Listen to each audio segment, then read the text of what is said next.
Bom dia a todos. Vamos lá, melhorzinho que isso, gente. Bom dia a todos. Bom dia! Agora está melhor. Que Jesus possa envolver os nossos corações em muita luz, muita paz e também muito agradecimento e entendimento dessa doutrina que nos traz tanta paz para as nossas vidas. Antes de começarmos hoje, Peter vai falar algumas palavrinhas em inglês e eu vou falar depois em português. Peter, por favor, please. Good morning, everyone. Good morning. It is a pleasure for me to introduce the 24th Spiritist Week, which is a collaboration between the Tri-State Spiritist Federation, made up of Spiritist centers in Connecticut, New York, and New Jersey. And today's presentation is with our center, Love and Light. Every year, the Spiritist Week focuses on a particular theme, and this year the theme will be Paul of Tarsus. So without that, I ask that Wilson continue. Thank you. Ok, então, essa vai ser a nossa 24ª Semana Espírita, com o tema Paulo de Tarso. É um prazer, uma honra para nós, aqui da nossa casa Espírita Love and Light, receber, né, e ter a abertura com o João Korngold, que daqui a pouquinho vai subir aqui, ele vem lá de Nova York, Spirit Center, New York, vai nos agraciar com uma palestra maravilhosa, tenho certeza, e eu peço a caridade de todos com os nossos corações abertos, as nossas mentes despertas em Jesus, que possamos ter um estudo maravilhoso, sempre mentalizando a imagem do nosso mestre. Para a nossa prece inicial hoje, nós vamos trazer os nossos jovens para fazer uma poesia para nós. Enzo, por favor. Dilaio. E que Jesus nos abençoe. João, depois da poesia, depois da nossa abertura, João já vem para cá. E que Jesus possa te envolver, meu irmão, em muita luz. E que nós possamos ser os maiores beneficiários. Por favor. Alguém na Estrada, Alta de Souza, pelo médium Francisco Cândido Xavier. Alguém te espera, o amor, estrada fora. Seja o dia translúcido ou cinzento, para extinguir a sombra e o sofrimento. Nas empedradas trilhas de quem chora. Não te detenhas, vem, o tempo é agora. A quem te arrase ao temporal violento, e corações ao frio, à noite e ao vento. Ante a descrença que se desarpora, vem a estrada do mundo, ampara e ama, esclarece e consola, alça por chama, o próprio coração fraterno e amigo. Esse alguém é Jesus que te abençoa, trabalha, serve, esquece-te, perdoa, e o mestre amado seguirá contigo. Someone on the Road, Alta de Souza, psychographed by Chico Xavier. Someone awaits your love on the road. Whether the day is translucent or gray, to extinguish the shadow and suffering on the cobbled paths of those who cry. Don't stop. Come, the time is now. There are those who are devastated by the violent storm, and the hearts in the cold. The night and the wind in the face of disbelief. Come to the road of the world. Support and love. Clarify and console. Lift by flame. Your own fraternal and friendly heart. That someone is Jesus who blesses you. Work, serve, forget, forgive, and the beloved Master will be with you.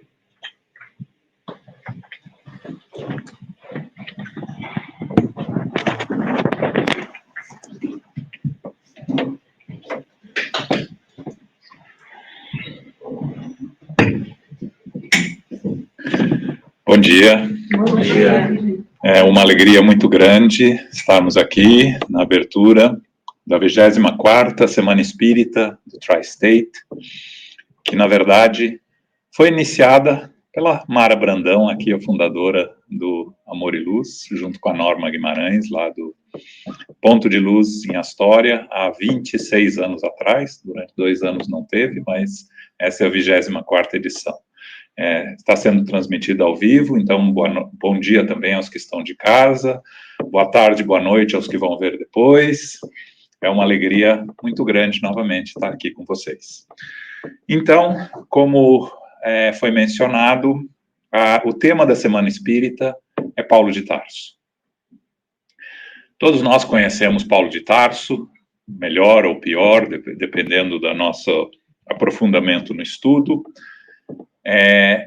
Todos que leram o livro Paulo e Estevão conhecem a história e a vida de Paulo com mais profundidade. E uma das partes mais importantes do livro Paulo e Estevão é quando Paulo, em sonho, se desdobra e encontra Estevão e Abigail, e Abigail fala a ele essas 4 palavras tão importantes que nós vamos cobrir um pouco mais para frente. Mas para a gente chegar aí, vamos começar do começo, porque para aqueles que não leram Paulo e Estevão, ou não conhecem mais a fundo a história de Paulo, é importante a gente contextualizar como é que chegou a esse sonho. Primeiro, Paulo não era Paulo, era Saulo. Saulo, um doutor da lei de Jerusalém, nascido em Tarso, educado para ser um rabino. Os rabinos são os que interpretam e explicam a lei na tradição judaica, e fazia parte do Sinédrio, que é a organização mais alta entre os fariseus da época, preparando-se para substituir seu mestre Gamaliel, que era o rabino ao qual ele estava ligado. Saulo, Sol em hebraico,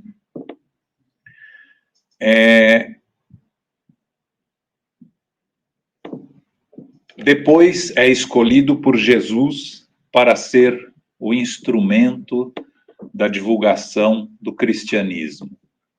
E a gente pode se perguntar por que ele, né? Mas a gente volta a isso depois. No começo, vamos falar um pouco de Estevão, Abigail. Estevão, Gesiel, no começo do livro, é um jovem que vive no Corinto, cujo pai tem uma disputa com soldados romanos, é agredido pelos soldados. Gesiel e a irmã Abigail ficam bastante enfurecidos. Gesiel, jovem, e como todo jovem, age primeiro, pensa depois, vai à luta, enfrenta os soldados romanos e, em vista disso, a família toda é perseguida, o pai é preso, ele é preso, o pai é morto, a família é separada, Gesiel se transforma em escravo, Abigail foge e vai morar com uma família na estrada de Jope, onde depois conhece Paulo, Saulo se apaixona por ela, e os dois começam um relacionamento, e ao mesmo tempo, Gesiel, escravo, trabalha é mandado para um barco.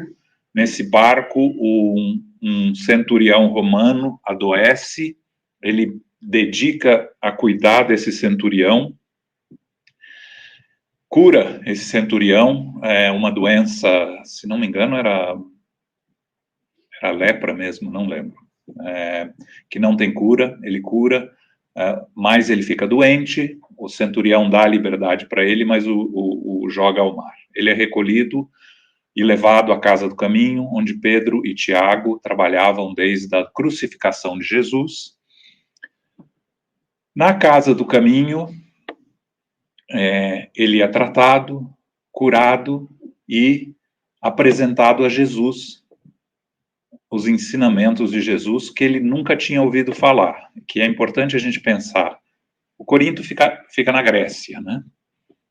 Jerusalém, no Oriente Médio, onde infelizmente estamos aí no centro de mais uma conflagração de guerra. Ele nunca tinha ouvido falar de Jesus no Corinto. Ele fala, quando Pedro pergunta para ele se ele tinha ouvido falar de Jesus, ele fala que nunca tinha ouvido falar de Jesus. Mas ele lê os evangelhos, ou os escritos que Pedro trazia, que ainda não eram evangelhos, né? Os primeiros escritos, e ele se sente como isso fazia parte dele a vida inteira. Da mesma maneira que Bezerra de Menezes, a primeira vez que recebeu o livro dos Espíritos de um amigo, que não queria muito ler, mas de cordialidade ao amigo, pegou o livro e leu a caminho de casa, uma viagem de trem, e quando acabou de ler, o pensamento dele foi: eu sempre fui espírita e não sabia. Estevão, ainda Gesiel, lê os ensinos de Jesus e se identifica completamente. Começa a se preparar e se torna um divulgador da mensagem de Jesus. Quando ele começa a divulgar, Pedro diz a ele que era melhor ele trocar de nome, porque, como Gesiel, ele poderia ser vítima de perseguição dos judeus. Ainda existia não era uma perseguição orquestrada, mas uma discriminação contra os trabalhadores da Casa do Caminho, os que não eram chamados cristãos ainda, os seguidores de Jesus. Então, Gesiel escolhe o nome Estevão e prega a palavra de Jesus. Paulo, ainda Saulo, começa a ouvir falar desses trabalhadores e das curas milagrosas que esses trabalhadores da Casa do Caminho estão performando, fica intrigado e irritado, vai à Casa do Caminho, ouve uma palestra de Estevão e fica profundamente irritado, porque Paulo era um orador, um grande orador, e Estevão argumenta com lógica, com luz, e ofusca Paulo, ainda Saulo, que não estava acostumado a ser ofuscado. Ele sai de lá com orgulho ferido e decide perseguir os seguidores do Cristo. O relacionamento com Abigail continua. Essa perseguição se torna cada vez mais séria, até que Estevão é levado ao Sinédrio, é julgado, defronta-se com os doutores da lei, usa de novo a sua brilhante oratória para contra-argumentar e defender Jesus de uma maneira pacífica, de uma maneira não violenta, mas os doutores da lei, com Saulo à frente, ordenam a prisão dele e de mais outros, por interferência de Gamaliel, o mentor de Paulo, que já estava com um pouco de conhecimento dos ensinos de Jesus e já tinha alguma simpatia pelos ensinos de Jesus. Paulo aceita perdoar e libertar todos, com exceção de Estevão, que ele faz questão que seja apedrejado fora de Jerusalém, porque não se apedrejava dentro da cidade, fora dos muros. No apedrejamento de Estevão, Paulo convida sua noiva, Abigail, para assistir à glória do trabalhador do judaísmo e do líder que ele estava se tornando. Abigail não queria muito ir, mas acaba indo em em respeito a Saulo, chega no fim do apedrejamento e vê que o apedrejado é o irmão dela, que ela tanto procurava e nunca mais tinha tido notícia. E quando ela diz para Saulo que é o irmão dela, Saulo fica completamente desconcertado, se afasta dali. Estevão diz a ele, quando está morrendo, que o perdoa e que cuide da irmã dele. Paulo não consegue lidar com esse evento e se afasta de Abigail. O tempo passa, mas depois disso ele nunca conseguiu ter paz interior. Gamaliel se afasta porque diz que está na hora de Paulo assumir e que ele não mais consegue trabalhar no Sinédrio, porque ele não diz claramente, mas as ideias cristãs de Jesus que já o iluminam, não o permitem continuar o trabalho na sinagoga e ele se afasta. Paulo, perdido, confuso, depois do acontecido, intensifica a perseguição aos seguidores de Jesus. Mas não tem mais paz.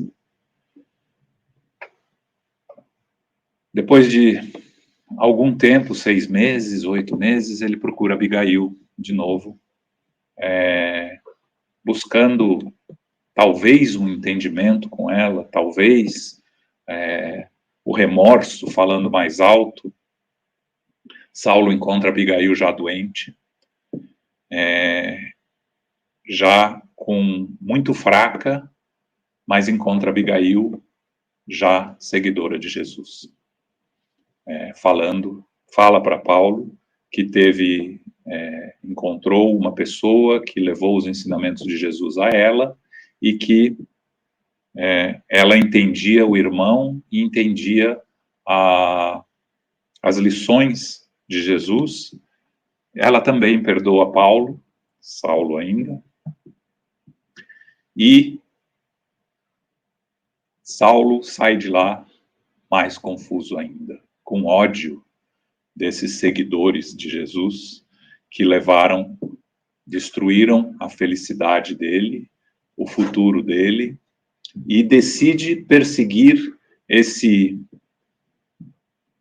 essa pessoa que levou Abigail a virar seguidora de Jesus no futuro cristão. Ele descobre que o nome desse seguidor é Ananias, que Ananias está em Damasco, e ele resolve, então, chefiar uma excursão, ele com alguns servos dele, para Damasco, para prender Ananias e levar Ananias também a julgamento e possivelmente à morte. E aí, no caminho de Damasco, acontece o evento que todos nós conhecemos, o encontro de Saulo com Jesus. Saulo está na sua montaria, que a maioria das pessoas fala o cavalo, eu falo do camelo, porque eu acho que você atravessa o deserto de camelo e não de cavalo, mas não é o mais importante. Quando uma luz o ofusca, ele cai da montaria e aparece uma figura majestosa na sua frente. Ele pergunta e essa figura diz a ele: Saulo, Saulo, por que me persegues? E ele vira e pergunta: quem és? E ele responde: eu sou Jesus. E Paulo, então, cai em si a perseguição que ele estava fazendo, o entendimento. Vocês imaginam, né? Encontrar Jesus, a luz, a energia, a presença de Jesus, imediatamente provoca uma transformação em Saulo, Mas aí fica a lição para todos nós. Quando você passa por uma situação dessas que ele passou, obviamente nós não vamos encontrar Jesus pessoalmente, mas era muito fácil ele ficar com complexo de culpa e paralisado e não fazer mais nada. E aí nós não teríamos o cristianismo da forma que temos hoje. Saulo, depois Paulo, foi o grande responsável pela disseminação do cristianismo no Ocidente. Se vocês analisarem, Saulo, depois Paulo, disseminou de Jerusalém para o Ocidente, Europa. Os outros apóstolos ficaram com a Ásia Menor e com aquela parte da região Oriente a partir de Israel, onde o cristianismo cresceu e tomou conta, por onde passou Paulo. Apóstolo dos gentios, porque Paulo foi o primeiro a levar cristianismo para fora do judaísmo. Tiago era muito um dos dois líderes da Casa do Caminho, junto com Pedro. Pedro cuidava de tratar os doentes, de levar os ensinamentos aos da Casa do Caminho. Tiago procurava trazer a Casa do Caminho de volta para o judaísmo para evitar as perseguições, com todas as tradições, etc. Paulo, então, nesse encontro com Jesus, ele diz: Mestre, que queres que eu faça? Porque Jesus fala para ele: não recalcitres contra os aguilhões, que é uma frase que eu demorei para entender o que significava, e finalmente eu entendi, depois de algum tempo. Significa o seguinte: os aguilhões são todas esses eventos que colocavam Jesus na vida dele, com Estevão, com Abigail, com as perseguições. Jesus estava sempre presente, com Gamaliel, sempre presente na vida dele, e ele lutando contra Jesus. Recalcitrar é lutar contra os aguilhões, as agulhas que o espetavam, chamando a atenção para a existência do mestre.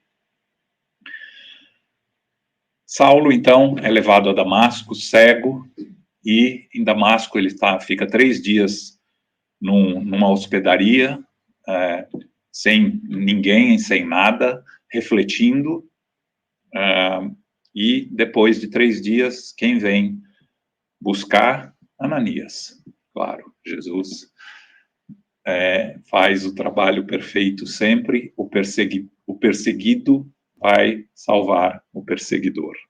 Restitui a visão a Paulo, e Saulo ainda, e nós vamos falar de Saulo sempre, porque até esse onde nós vamos chegar aqui, que é mais ou menos no meio do livro, essa parte onde ele tem o sonho, ele continua sendo Saulo.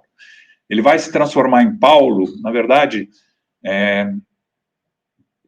Saulo, Sol, em hebreu, o nome dele em latim era Paulo. Então, ele adotou o nome de Paulo, depois, no começo da pregação dele, simplesmente usando o nome latino dele, porque como ele queria pregar aos gentios, e pregando aos gentios com nome latino, ele era cidadão romano porque ele foi nascido em Tarso, que era uma possessão romana na época, e ele era de família mais nobre, digamos, então ele era um cidadão romano. Paulo, então, sai de Damasco, vai para o deserto, fica 3 anos no deserto, estudando, com um casal, Áquila e Prisca, que foram 2 cristãos expulsos de Jerusalém pela perseguição. Ele demora mais de 1 ano para se identificar como o perseguidor mor dos cristãos, porque ele primeiro queria tinha medo da reação dos dois e também ele queria mostrar aos dois que ele era uma pessoa diferente. Finalmente, depois de muito tempo, ele diz quem ele era, os dois abraçam ele, continuam o trabalho com ele. Depois de 3 anos no deserto, ele resolve que está na hora de começar o trabalho. Ele vai a Jerusalém, vai à Casa do Caminho, é recebido com desconfiança, é recebido com muita preocupação, não permitem que ele entre, mas ele é mandado no dia seguinte. Barnabé, que não conhecia ele pessoalmente, que não tinha sido perseguido por ele ainda, para encontrar, para ver se ele estava realmente, se as segundas intenções dele era se infiltrar para continuar a perseguição, ou se ele havia mudado. Barnabé conclui que ele havia mudado, ele é levado à Casa do Caminho, ele está bastante doente, bastante fraco, é tratado por Pedro, pessoalmente. Tiago sempre desconfiado, Tiago nunca, ao longo da jornada de Paulo, se sentiu confortável com Paulo, apenas bem no fim da vida que ele e Paulo se entendem. Paulo pede para ficar na cama de Estevão, para ser tratado no mesmo lugar onde Estevão foi tratado. E quando ele é curado, ele já tinha recebido os evangelhos, os ensinamentos de Jesus da mão de Gamaliel, ele entrega a Pedro, ele depois pergunta a Pedro que caminho seguir. Porque por onde ele passava, ele encontrava resistências, acusações, ingratidão, e a palavra de Jesus se tornava muito difícil para ele pregar, porque ou os judeus não aceitavam e achavam que ele estava maluco. Essa foi a reação sempre dos judeus, amigos dele, família, e os seguidores de Jesus não estavam confortáveis ainda com as pregações de Paulo, porque aí a gente precisa entender que Paulo era um intelectual. As pregações de Paulo no começo vinham daqui, não daqui. E para o povo simples, que estava começando a aprender as lições de Jesus, as palavras que vinham do coração, que era o que Estevão trazia, faziam diferença. As palavras que vinham de um doutor da lei, falando de uma maneira mais intelectualizada, ainda não os tocava. E Paulo, então, sentia muita dificuldade. Ele não era o orador que ele virou mais tarde, quando ele começou as viagens, né, que fica depois disso, de onde a gente chegar aqui, que ele depois vira o grande divulgador da doutrina de Jesus. Mas ainda nessa época, ele sai de Jerusalém. Pedro recomenda a ele que saia de Jerusalém, porque o nome dele ainda é muito controverso e ele poderia ser perseguido e morto pelos perseguidores que ele mesmo tinha escolhido para perseguir os cristãos. Paulo então vai a Tarso, sua cidade natal, encontra seu pai. Seu pai o recebe com um misto de frieza e alegria. Alegria porque acha que ele está curado e voltou, e frieza porque ainda desconfiado desse desaparecimento dele por mais de 3 anos.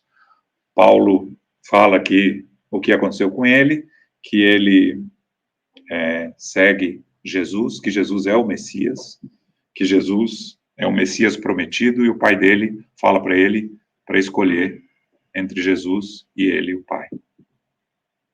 Agora vocês imaginam você enfrentar o seu pai ou sua família, e a família pedir para você escolher entre ela ou seguir no que você acredita. Paulo, frustrado, triste, acabado, fala para o pai que ele não pode renunciar a Jesus, que Jesus é o Messias e que ele vai seguir Jesus. O pai o expulsa de casa, manda um servo jogar uma bolsa de dinheiro para ele. Ele sai completamente desconcertado, sem saber para onde ir, sem saber o que fazer. Vai para fora da cidade de Tarso, perto de Tarso. Tarso é uma cidade que fica na Turquia hoje, tá? Existem umas cavernas. E ele, então, muito cansado de novo, muito fraco, entra numa dessas cavernas e já está se aproximando a noite e ele vai, então, repousar. E quando ele deita e encosta o rosto num lugar de repouso, ele começa a se sentir transportado para fora do corpo. E aí ele não entende direito o que está acontecendo com ele, mas ele, nesse transporte para fora do corpo, ele se sente num lugar de luz, bonito, se sente forte de novo e vê duas figuras se aproximarem. E reconhece Estevão e Abigail. A emoção dele toma conta, ele se ajoelha, Estevão o levanta e diz a ele que ele começa imediatamente a pensar no passado, em que ele causou a morte de Estevão. Estevão fala para ele, não pense no passado, vamos pensar no trabalho para fazer. E aí, ele tem um começo de conversa com Abigail, quando ele começa a pensar no que poderia ter sido a família e a oportunidade que eles nunca tiveram de formar uma família, e Abigail fala para ele que ele não pode pensar nisso, que ele precisa pensar em toda essa família universal ou terrena que ele poderia, todos os filhos que esperavam as lições dele. E que eles estariam sempre unidos, porque são espíritos conectados na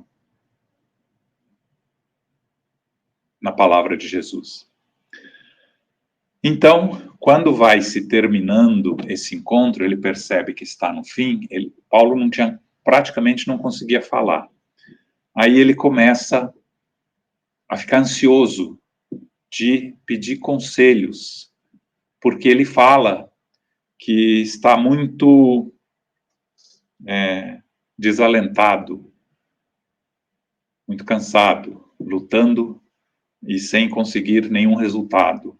E Abigail fala para ele, mas você, assim, se sentindo dessa maneira, quando o trabalho nem começou ainda?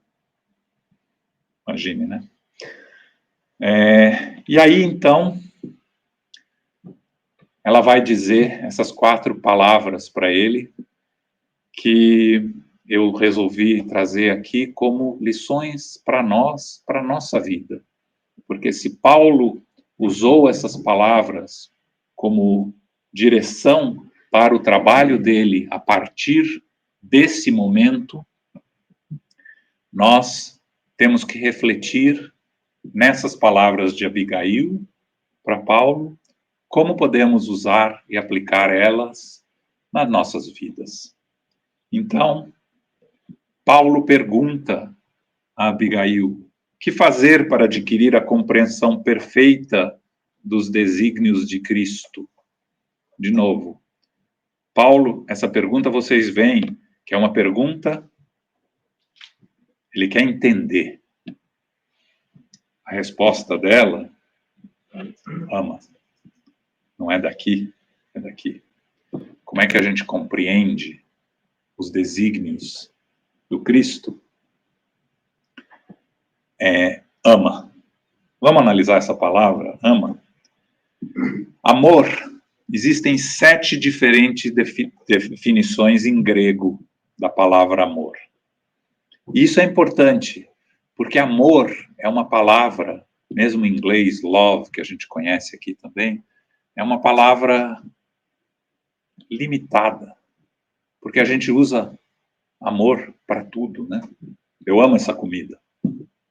Eu amo ir ao cinema. Eu amo minha família. Eu amo meu parceiro, minha parceira, meus filhos. São vários amores aí que um não tem a ver com o outro, né? Então é interessante quando você olha sobre a definição, as 7 diferentes definições em grego, a primeira definição, a primeira palavra em grego é eros, que é o amor apaixonado e romântico. É o amor que você tem pelo seu parceiro, sua parceira.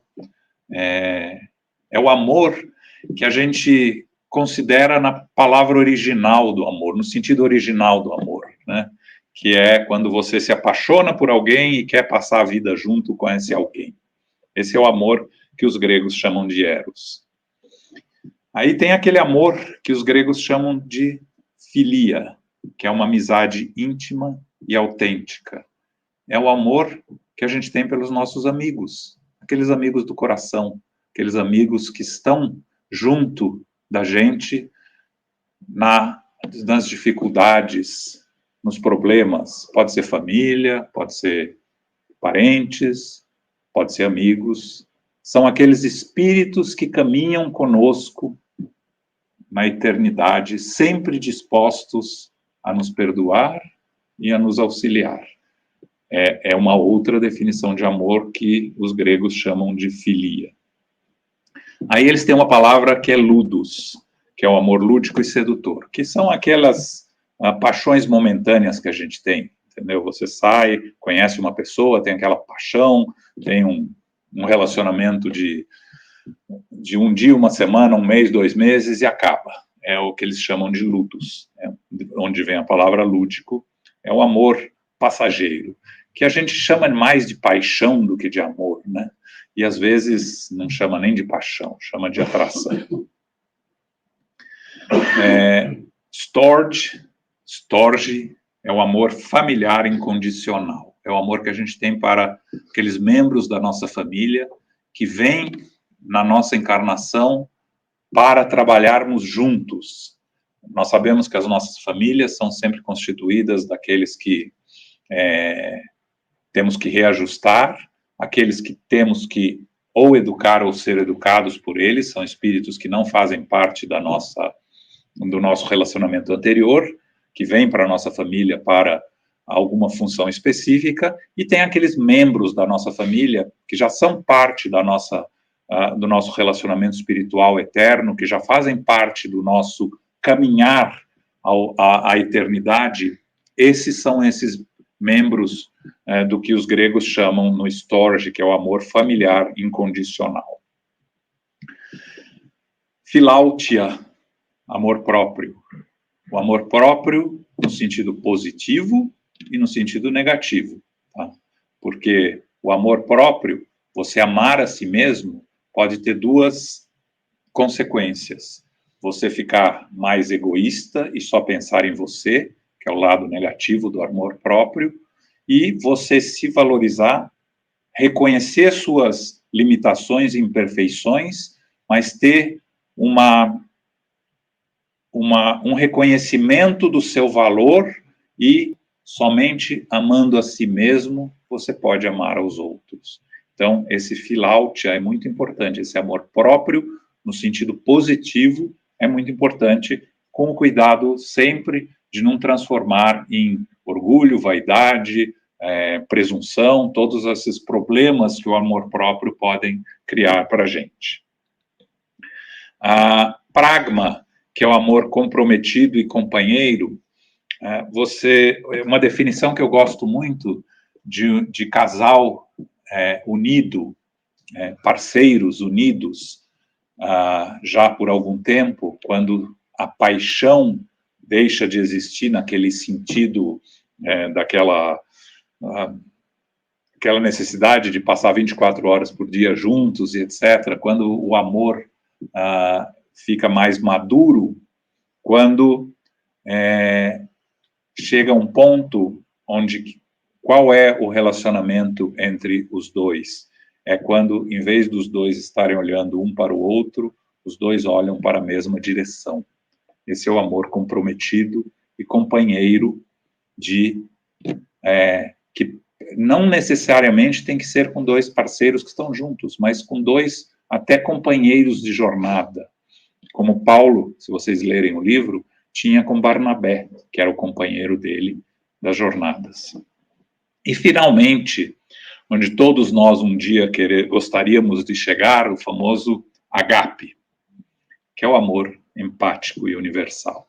É o amor onde todos nós queremos e vamos um dia chegar, que é o amor pela família universal, por todos os espíritos, é o amor que Jesus tem por cada um de nós e que nós estamos ainda longe de conseguir, que é aquele amor que nos permite perdoar os inimigos, entendendo que a gente está perdoando a nós mesmos, que a necessidade de seguir adiante, a gente não está perdoando o inimigo por causa do inimigo, a gente está perdoando porque entende que é apenas um companheiro ainda lutando contra suas próprias imperfeições, contra os seus próprios sentimentos inferiores, e que eventualmente todos nós vamos chegar um dia nesse amor universal a todos, mas para chegarmos lá, precisamos praticar ele passo a passo, dia a dia, começando por aqueles difíceis, indivíduos difíceis em volta de nós, normalmente na nossa família. A gente sempre tem um ou outro na nossa família que a gente tem aquela grande dificuldade de se relacionar, e eu sempre falo, nós estamos num estágio ainda de imperfeição que não nos permite passar do ódio ao amor. É um passo muito grande. Mas o nosso objetivo talvez seja, nessa encarnação, passar do ódio para a indiferença. Como é que você sabe que você passou do ódio para a indiferença? Quando a presença da pessoa na sua vida deixa de significar, de alguma maneira, alguma coisa. Quando você tem ódio, na presença dessa pessoa te incomoda, te faz mal, te vira o estômago e outras coisas. E você não consegue estar na presença da pessoa sem se sentir mal, de alguma maneira. Ou agressivo, ou com medo, ou de alguma coisa. Quando você conseguir, através de trabalho, talvez de psicólogos, psiquiatras, através de outros, muito estudo, ficar na presença dessa pessoa, olhar para a pessoa e essa pessoa não te dizer nada, você não ter nenhuma reação, nem de afeto, nem de repulsa, você saiu do ódio para a indiferença. Já é um grande passo se a gente conseguir isso. Porque da indiferença para o amor é mais fácil chegar. A gente chega, com uma ou duas encarnações, a gente chega lá. Mas se sair do ódio para a indiferença, essa é uma luta, essa é uma dificuldade. Então, nossa missão aqui, quando a Abigail nos fala o amor, é a gente pensar nessas 7 definições do grego e, em cada uma delas, entender onde nós estamos, sabendo que o agape é o objetivo final, é a luz no fim do túnel, e que não vai ser nessa encarnação que nós vamos chegar lá. Mas se a gente não caminhar em direção a ela, a gente não vai chegar nunca. A segunda pergunta, Paulo começa, mas como proceder de modo a enriquecermos na virtude divina? Jesus aconselha o amor aos próprios inimigos. Entretanto, considerava quão difícil deveria ser semelhante realização. Penoso testemunhar dedicação sem o real entendimento dos outros. Isso tudo é Paulo falando com Abigail. Como fazer para que a alma alcançasse tão elevada expressão de esforço com Jesus Cristo? E a resposta de Abigail, trabalha. Trabalho aqui, gente, a gente precisa entender, não no sentido do termo comum que a gente pensa em trabalho. Tenho que trabalhar hoje. E aí todo mundo já pensa, ai, meu Deus, mais um dia de trabalho. Amanhã é segunda-feira, volta para o trabalho. É sempre essa conotação negativa do trabalho. Mas o verdadeiro trabalho é realmente você trabalhar na sua evolução, as duas asas, a moral e a intelectual, é trabalhar para se elevar moralmente e intelectualmente. E esse é um trabalho constante. Trabalhar não é receber uma remuneração. Trabalhar é se educar, é evoluir sempre, todo o tempo. Tem aquele famosa frase que eu não sei de quem é, que fala, se você faz o que gosta, você nunca vai precisar trabalhar na sua vida.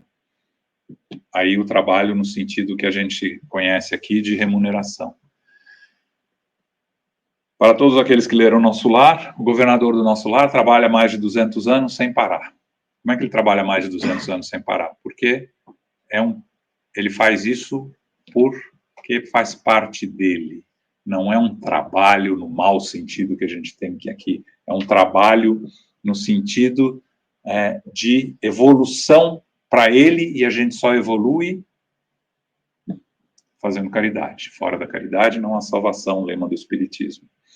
E a caridade a gente só consegue fazer trabalhando ativamente para os outros e para nós mesmos.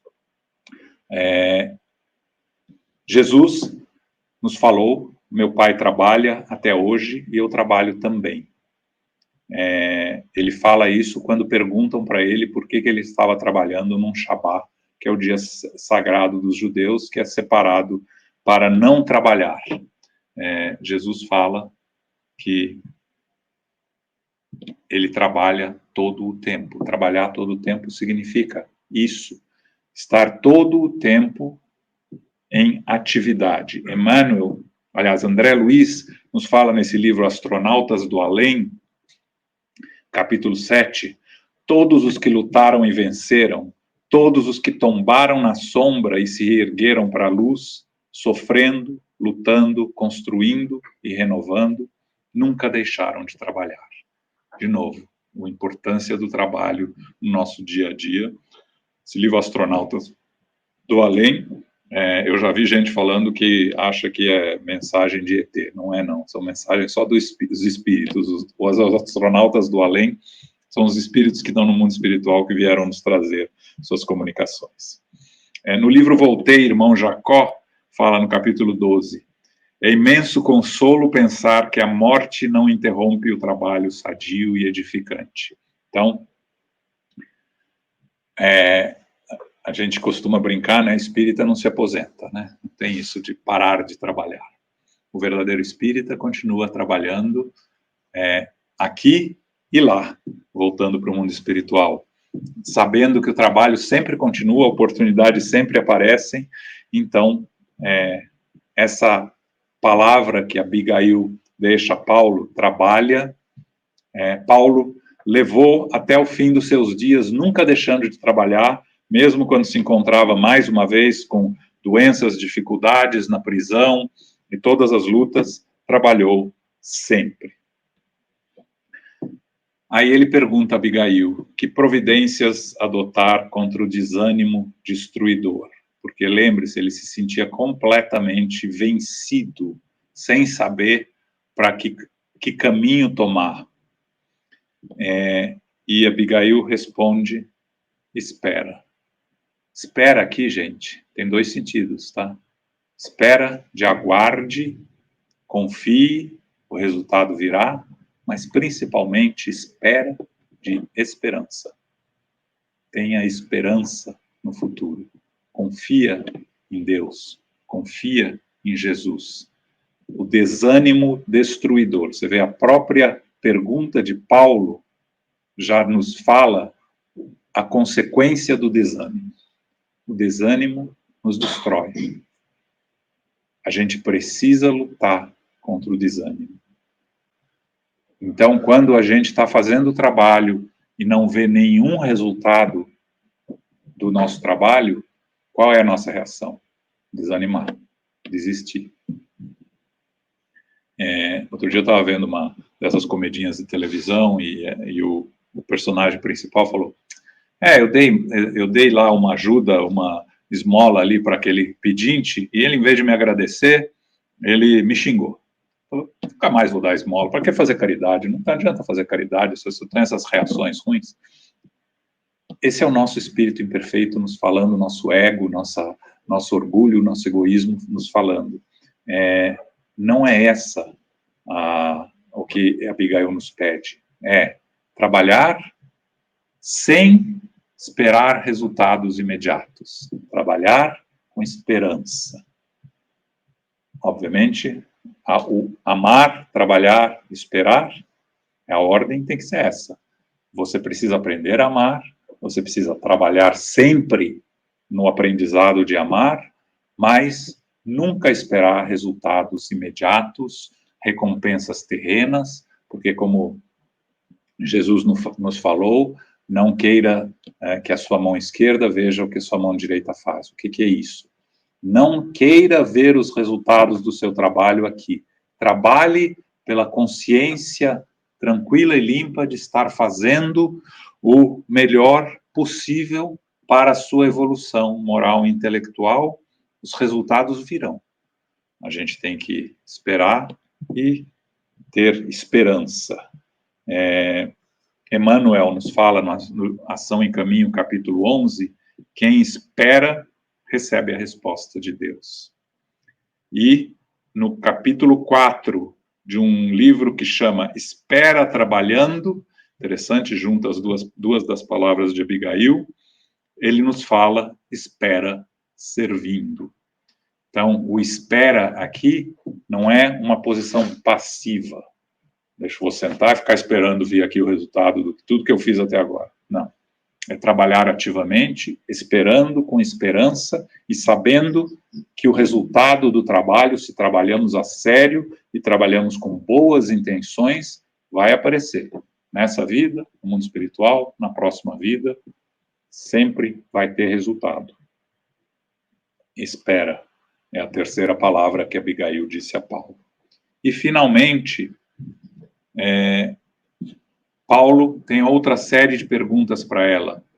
Onde a liberdade do Cristo? Porque ele começa a ver os novos cristãos voltando para as tradições judaicas por medo de perseguições.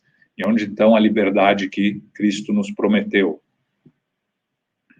Onde as vastas esperanças que o seu amor trouxera à humanidade inteira, sem exclusão dos filhos de outras raças, porque ele via já os conflitos na comunidade judaica da circuncisão, que só podia ser seguidor de Jesus se circuncisasse, outras restrições de respeitar o Shabá, ou seja, Tiago tentava, para proteger os cristãos, para proteger os trabalhadores da Casa do Caminho, tentava o mais possível se adequar às leis judaicas para evitar perseguições. Quando você lê o livro, Paulo Estevão, às vezes você fica meio irritado com Tiago, né? Porque parece que ele estava lutando contra. Mas, na verdade, o papel dele foi muito importante, porque sem Tiago, provavelmente a Casa do Caminho teria sido destruída muito rapidamente, porque ele fazia a Casa do Caminho ter as aparências externas de estar seguindo as regras judaicas da época para diminuir as perseguições. Tiago acabou sendo morto pelas perseguições. Aliás, todos os apóstolos foram executados, com exceção de João. João foi o único que morreu de velho. Os outros todos foram crucificados de uma maneira ou outra. Inclusive Paulo, que é um apóstolo que não teve contato direto com Jesus quando Jesus estava entre nós. Paulo diz a ela que concordava que se fazia indispensável amar, trabalhar, esperar. Entretanto, como agir no âmbito de forças tão heterogêneas? Essa pergunta Paulo fez para Abigail 2000 anos atrás, E a gente pode fazer essa pergunta para nós mesmos hoje. Só olhar aí para fora, ver o que está acontecendo no mundo hoje, nas divisões, nas lutas, nas diferenças de opinião e como agir no âmbito de forças tão heterogêneas. E a resposta de Abigail, que é a resposta de Jesus para todos nós, perdoa. Perdoa no sentido completo. Não é perdoa, porém, não, perdoa se ele se arrepender, perdoa se ele mudar de opinião, perdoa se ele uma coisa ou outra, não. Perdoa, ponto final. Perdoa. Aceita, perdoa. Não é aceitar o que fazem, não é aprovar o que fazem, é perdoar por entender que eles ainda estão lutando contra as próprias imperfeições. Que todos nós vamos ser espíritos perfeitos um dia e, para isso, precisamos perdoar. Como conciliar as grandiosas lições do Evangelho com a indiferença dos homens? Também o que vemos hoje em dia, quando a gente tenta expor as nossas ideias, encontramos muita indiferença no trabalho, na família, na nossa vida. Perdoa. Jesus lhes disse, não te digo até 7, mas até 70 vezes 7. Quantas vezes eu tenho que perdoar? Pedro pergunta para Jesus, quantas vezes eu tenho que perdoar as ofensas que eu recebo? E Jesus responde, não te digo até 7, mas até 70 vezes 7. E Chico Xavier complementa, 70 vezes 7, cada ofensa. Porque chegou uma mulher para ele e falou que o marido judiava dela a vida inteira, e ela falou, eu já perdoei ele 490 vezes. E agora? Aí Chico responde para ela, tem que perdoar 70 vezes 7, cada ofensa. Esse é o verdadeiro perdão. O progresso é realmente a vitória do perdão. Não vamos progredir sem aprender a perdoar. Isso é de Emmanuel em Mentores e Ceareiros, capítulo 3, que chama-se Perdão e Progresso. Ainda Emmanuel, no livro Amigo, capítulo 16, perdão e tolerância são alavancas de sustentação da nossa paz íntima. De novo, quando a gente perdoa, a gente está fazendo um bem a nós. É independente da pessoa. A pessoa pode não mudar nada, a pessoa pode não aceitar o nosso perdão, a pessoa pode nem saber que a gente estava bravo com ela, pode ser completamente indiferente a nós. Não faz diferença. O perdão para nós, para nossa paz íntima. Só quando a gente atingir a verdadeira capacidade de perdoar totalmente, a gente vai atingir essa paz íntima que nós buscamos. Ama, perdoa, trabalha, espera, interligados, mensagem de Jesus, através de Abigail para nós.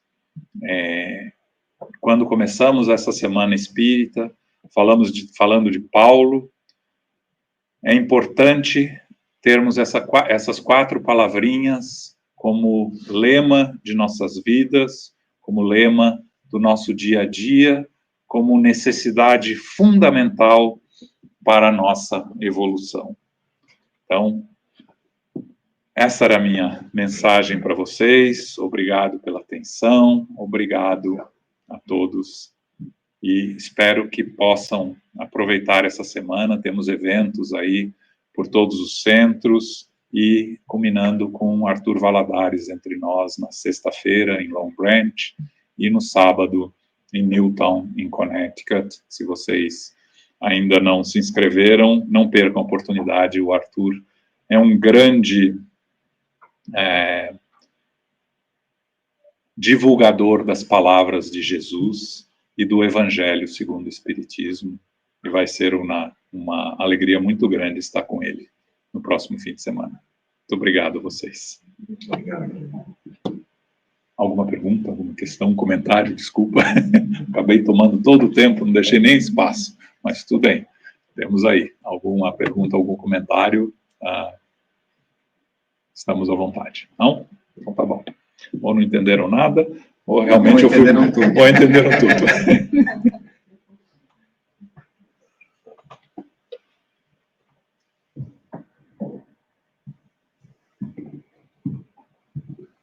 Ok, então, nosso muito obrigado, João.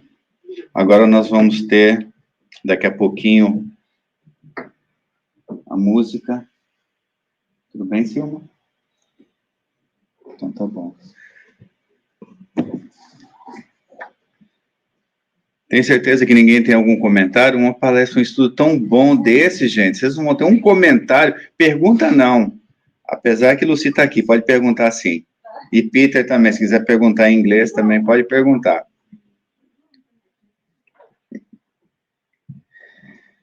Você acredita que eu perdi os anúncios? Alguém pode me lembrar aí o que está faltando?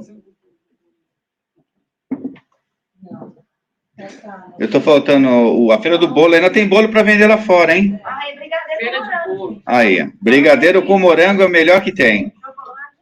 Chocolate belga. Meu Deus. Que coisa, hein? Então, até lá, a Feira do Bolo. Ainda está valendo ali. Quando que vai ser a Feira do Livro, Lucy? Novembro, dia? Vamos, não, tem que fazer para ficar gravado na memória. Então tá bom. Estou esperando aqui os meninos se arrumarem para ficar bem legal isso. A Silma está aqui também, trabalhando, todo mundo trabalhando. Eu vou tentar virar a câmera aqui na hora para a gente mostrar essa música que vai ser a nossa oração final. E também... Oi, Ana Lu. Você veio para cá também, Ana Lu? Depois as crianças vão dar. Ah, tá. Vai ter presente? Vai ter presente. Do apóstolo Paulo. Estou esperando aqui um pouquinho mais. E depois nós vamos ter os nossos passes. Depois vai ter um almoço que está assim. De primeiro eu falo toda semana o que é o almoço de hoje. Fala para mim. Espetacular. Tem até a sopa do Walter, né? A sopa de frango especial do Walter, que ele só faz no dia de festa. Sopa de mandioca. Nossa Senhora! Olha aí, ó. Vocês que estão em casa vão ficar tudo com fome. Estão prontos? Agora com vocês o jovem, o Javian, o Dilaio e o Enzo. E depois nós vamos para os nossos passos, ok? Que Jesus nos abençoe e nos dê uma semana cheia de luz.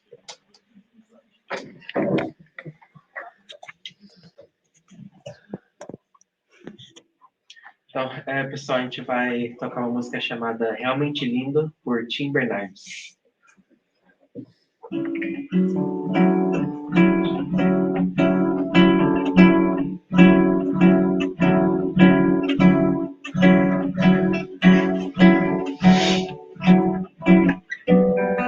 Toda beleza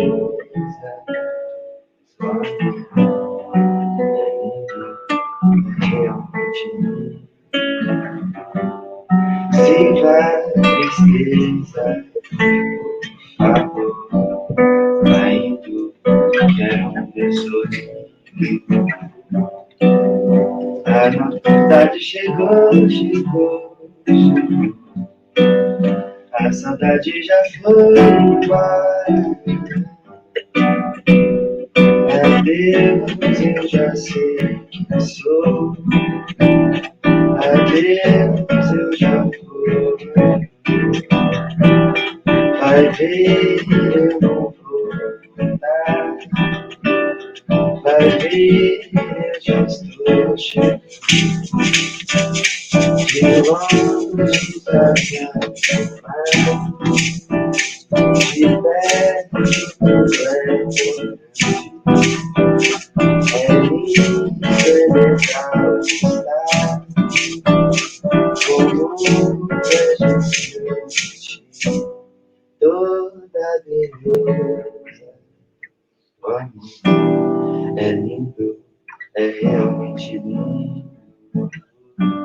Se vá tristeza, por favor, vai indo, quero me ver sorrindo. A novidade chegou, chegou, chegou. A saudade já foi embora. Adeus, eu já sei quem sou. Adeus, eu já vou. Vai ver, eu não vou voltar. Vai ver, eu já estou chegando. De longe pra cá, de perto, perto. É lindo, é legal estar com muita gente. Toda beleza do amor é lindo, é realmente lindo. Se vai tristeza, por favor, vai indo, quero me ver sorrindo. É lindo, é realmente lindo. É lindo, é realmente lindo.